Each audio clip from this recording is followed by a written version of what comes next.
to Insured Success, a podcast brought to you by Reed Smith's insurance recovery lawyers from around the globe. In this podcast series, we explore trends, issues, and topics of interest affecting commercial policyholders. If you have any questions about the topics discussed in this podcast, please contact our speakers at insuredsuccess@reedsmith.com. We'll be happy to assist. Hello, welcome back to the Insured Success IRG podcast. I'm Margaret Campbell, a partner at Reed Smith, and this is my partner Laura May Scott. We are both insurance recovery specialists. Today we're going to present to you a case analysis on a very important case that we worked on during the pandemic. In this case, we represented ABN AMRO, who were suing a group of 14 insurers in the company and the Lloyds Market, and ABN's broker, Edge, for losses it thought it should have been covered for under its marine cargo insurance policy. And it's worth setting the scene here a bit and reminding listeners what a marine cargo policy typically covers. A marine cargo policy does not just provide cover for marine transit. It's capable of being extended to cover transport by air, rail, road, and storage. So marine cargo cover can ensure the entire movement, irrespective of the means of transport of the underlying goods.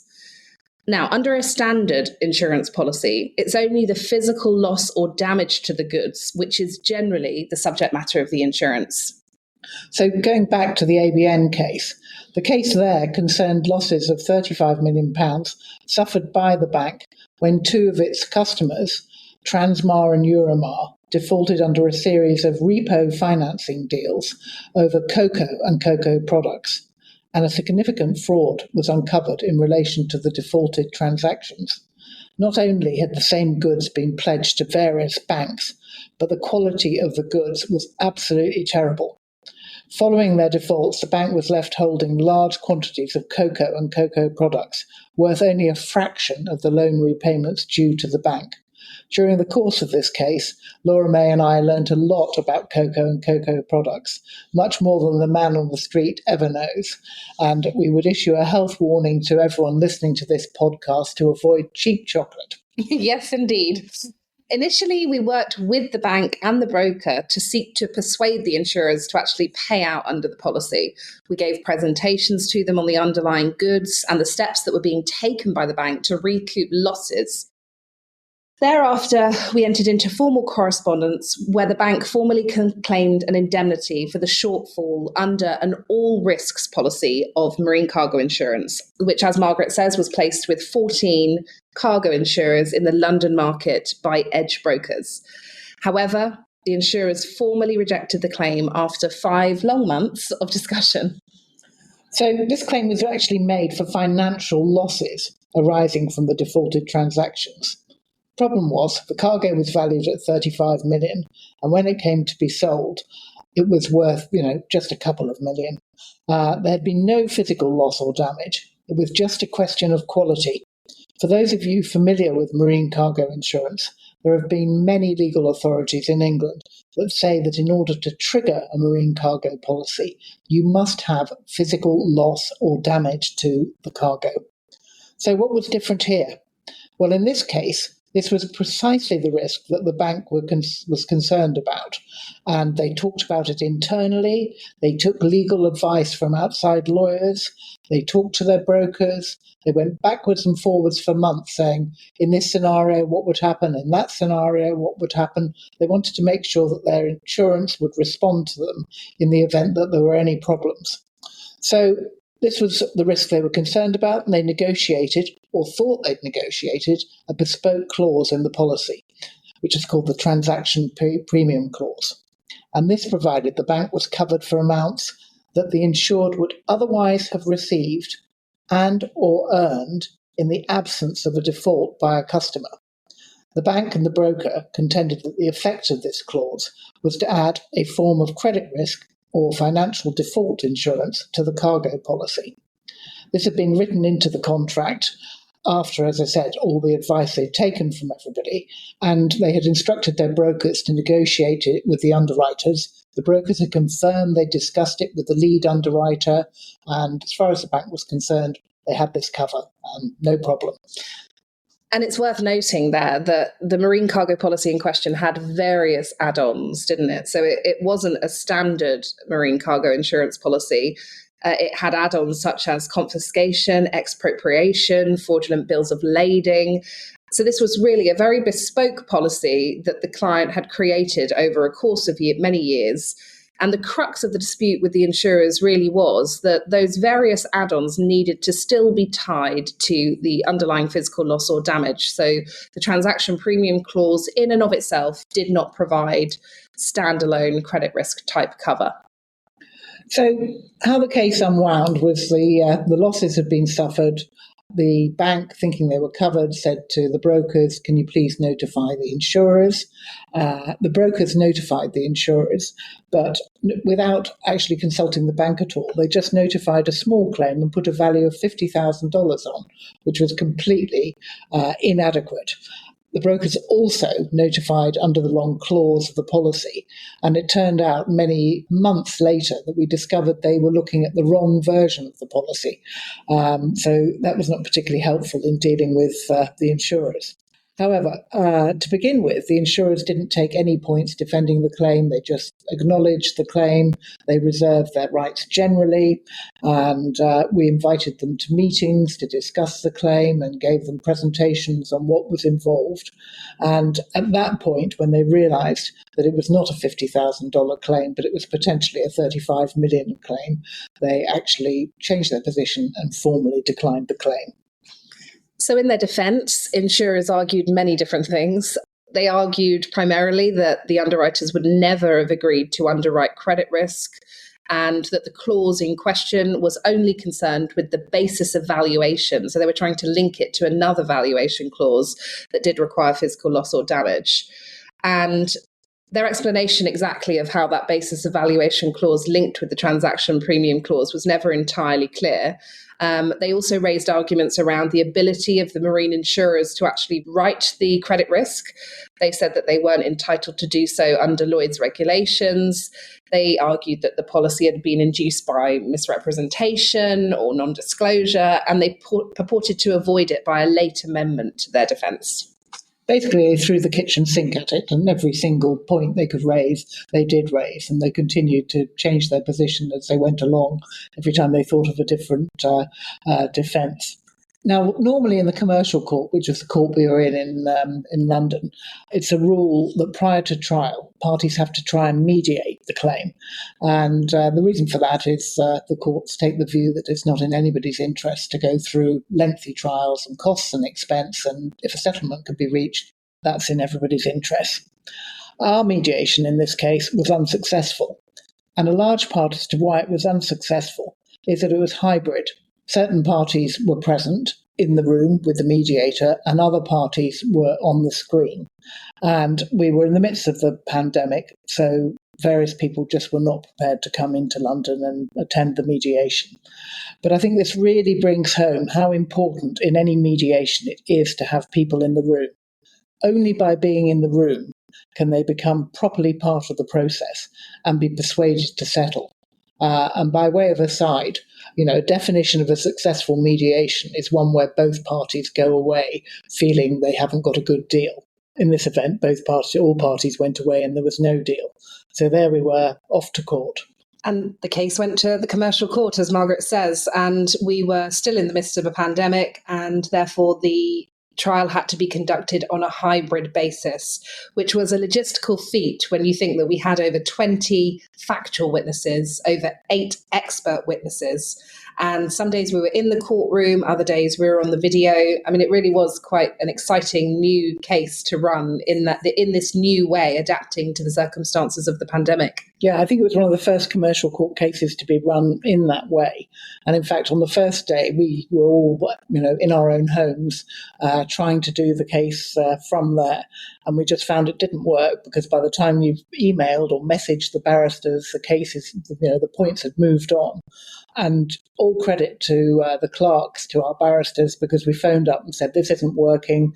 They arranged for a room, which we sat in for 5 weeks with the barristers, dealing with the case, us down one end. We had a separate entry. All COVID rules and regulations were complied with. that there we were, kind of not in court, but kind of 4 screens and all remote, but able to communicate. And then on to a lengthy judgment. All the witnesses gave their evidence remotely, but we were in court for the final submissions with the barristers, which included last-minute applications by the insurers for adjournments and retrials. So that was all very dramatic. More evidence was sort of provided at the last moment, and they said that they wanted the opportunity to cross-examine all the witnesses again on this new evidence.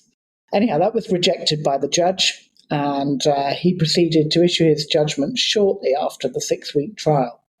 The bank was successful, and they obtained full recourse from insurers and from the broker. Mr. Justice Jacobs accepted the bank's submissions on the meaning and effect of the transaction premium clause, and he entirely rejected the insurer's attempts to avoid the policy. He agreed with the bank's argument that as a matter of construction, the transaction premium clause provided cover for credit risk and or financial losses, regardless of physical loss of or damage to the goods. A great win for the client. The transaction premium clause that they had worked hard to create and put into the bespoke policy was carefully drafted, and the court found that the language was clear.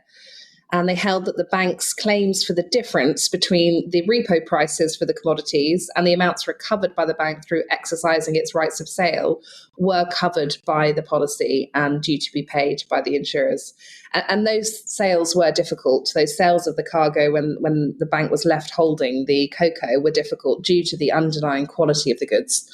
I mean, some at the end of the day just had to be sold for animal feed, and some had to be scrapped. I mean, for example, some of the goods had already, we found out, been treated for salmonella some years ago in Malaysia and were now many years old. So not very attractive to buy on paper. Anyhow, the detailed judgment clarifies and elucidates many areas of law and is extremely helpful reading for insurance practitioners on the law of insurance in London. It covers many points, but I'll just pick out a few. First of all, the interpretation of insurance contracts and the weight to be given to factual matrix considerations rather than just the words that are there in the policy. Secondly, the effect of a non-avoidance clause in the policy of insurance and whether underwriters can circumvent such a provision by arguing that the clause itself should specifically have been disclosed when the policy was placed. And just as an aside on the non-avoidance clause, I would say that if you have a negotiation in relation to your policy wording, if you can get a non-avoidance clause in there, do try and get one, because it really does help, as Laura May will explain later. And the doctrine of affirmation, especially with regard to underwriters affirming a policy by pleading a defence, that was quite a key point raised in the judgment. The judgment also looked at the precise formulation and application of the test for inducement following a misrepresentation. Quite a large part of the judgment covers that. It also looked at the meaning of a reasonable endeavours obligation imposed on the insured during the currency of the risk, and whether it can be breached by any conduct falling short of recklessness.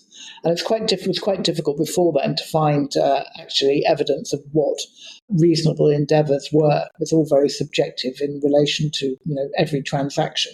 So it was very helpful, I think, for any insured to know that this can't be breached if you're not reckless. Finally, they looked at the duties of insurance brokers in detail, and in particular, the nature and effect of the broker's duty to procure cover that clearly and indisputably meets the insurer's requirements and protects it against an unnecessary risk of litigation. Our expert witnesses were key. In particular, our broking expert witness was marvellous, and the judge was really impressed by him. Attempts by the other side to say that he was taking too rigid a position were rejected by the judge. So, a full recovery for the bank, mostly from the insurers and a little from the broker. This was an exciting case to be part of and a great result for the client. It's not the end of the chapter for certain of the other parties that were involved in the case. No. Both the insurers and the brokers appealed against the decision. However, the insurers dropped their appeal against the bank after a day in court. The appeal continued solely between the insurers and the brokers. The case is now on appeal to the Supreme Court in relation to a dispute between the insurers and the broker on the question of estoppel. The appeal concerns the High Court judge's finding that the bank was estopped by convention from relying upon the transaction premium clause against 2 of the 14 insurers.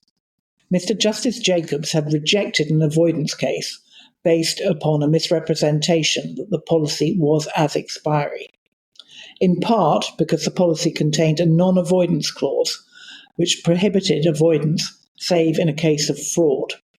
He nonetheless found that the as expiry misrepresentation created an estoppel by convention because Edge acquiesced in the underwriter's assumption that the policy was as expiry. Consequently, Edge was liable to the bank for the shares of those 2 insurers. Edge had appealed against this estoppel finding on the basis, inter alia, that the non-avoidance clause not only prohibited avoidance, but also the rejection of a claim on the grounds of any non-fraudulent misrepresentation. The Court of Appeal allowed the appeal on that basis. This will be a really interesting case when it comes to the Supreme Court, as the question of estoppel has not been considered by the Supreme Court for many years. Originally, this was meant to be heard in July 2023, but it's been delayed by other more urgent cases which are going to the Supreme Court. We expect it to be heard early next year, and we're certainly going to follow up on this in our next podcast, and we'll explain the intricacies of that case further. Great. Well, thanks for listening, and we'll speak to you soon. In the meantime, don't forget to check out some of our other podcasts. Insured Success is a Reed Smith production. Our producer is Alec McCardle. This podcast is available on Spotify, Apple Podcasts, Google Podcasts, Podbean, and reedsmith.com. To learn more about Reed Smith's Insurance Recovery Group, please contact Insured Success at reedsmith.com. This podcast is provided for educational purposes. It does not constitute legal advice and is not intended to establish an attorney-client relationship, nor is it intended to suggest or establish standards of care applicable to particular lawyers in any given situation. Prior results do not guarantee a similar outcome. Any views, opinions, or comments made by any external guest speaker are not to be attributed to Reed Smith LLP or its individual lawyers. All rights reserved.